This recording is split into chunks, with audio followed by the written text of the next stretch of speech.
दोस्तों CUT UG के examination pattern को लेकर काफी बड़ा अपडेट है। ये एग्जामिनेशन पैटर्न चेंज भी हो सकता है, जैसा कि मैं आपको पहले भी बता रहा था, और अब जो है ये सुर्खियों में भी आने लगा है। क्या आपको पता है कि सुप्रीम कोर्ट ने 7 पैनल मेंबर की कमेटी बनाई थी, जो कि के राधाकृष्णन ड्राइव कर रहे थे, जो कि इसरो के चीफ भी रह चुके हैं।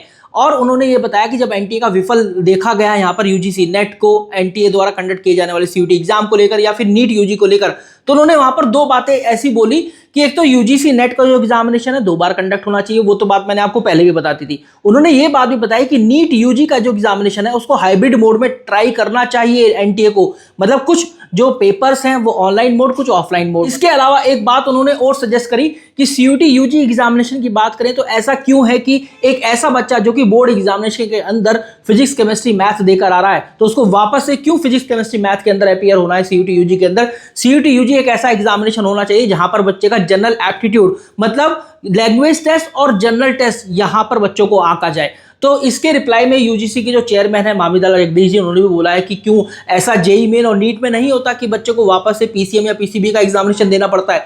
तो एक बार इस पर डिसीजन आना पेंडिंग है। जैसे ही डिसीजन आता है I will guys let you know कि क्या होने वाला है। लेकिन हाँ, आप कुछ ना कुछ उम्मीदें तो कर सकते हैं चेंजेस के अंदर, क्योंकि उन्होंने एक बात और ऐड करी थी कि अगर बच्चा 6 मैक्सिमम सब्जेक्ट टेस्ट चूज कर रहा है तो ऐसा क्यों है, 4 या 5 तक ही इसको लिमिट रखा जाए। तो मैक्सिमम नंबर ऑफ सब्जेक्ट है जो कि आप चूज करने वाले हैं इस बार हो सकता है वो 5 या 4 ही रह जाए। तो दोस्तों देखो, सुप्रीम कोर्ट का कुछ भी फैसला हो या फिर 7 पैनल मेंबर की जो कमेटी बनाई है इसका कुछ भी फैसला आए या कोई भी सजेशन आए, इससे कोई भी फर्क नहीं पड़ना चाहिए आपकी प्रिपरेशन पर। आपको तो लगातार प्रिपरेशन करनी ही चाहिए अपने बोर्ड एग्जाम के साथ भी। और जो बोर्ड एग्जामिनेशन के बाद समय मिलता है बहुत कम मिलता है, 30 से 40 दिन, वो केवल रिवीजन टाइम होता है। तो अगर आप तैयारी कर रहे हैं सीयूटी यूजी एग्जामिनेशन की तो आप लोग डाउनलोड कर सकते हैं मॉक टेस्ट, लिंक आपको डिस्क्रिप्शन फील्ड और पिन कमेंट में मिल जाएगा। जाइए, जाकर मॉक टेस्ट डाउनलोड कीजिए। ऑफलाइन मोड में भी मिलेंगे और ऑनलाइन मोड में मिलेंगे, मतलब मॉक टेस्ट भी आपको हाइब्रिड मोड में मिलने वाले हैं और ये रहेंगे एकदम फ्री ऑफ कॉस्ट। आप जाइए, ओएमआर शीट भरिए अपने रिस्पॉन्सेज की और फिर चेक करिए कि आपका कितना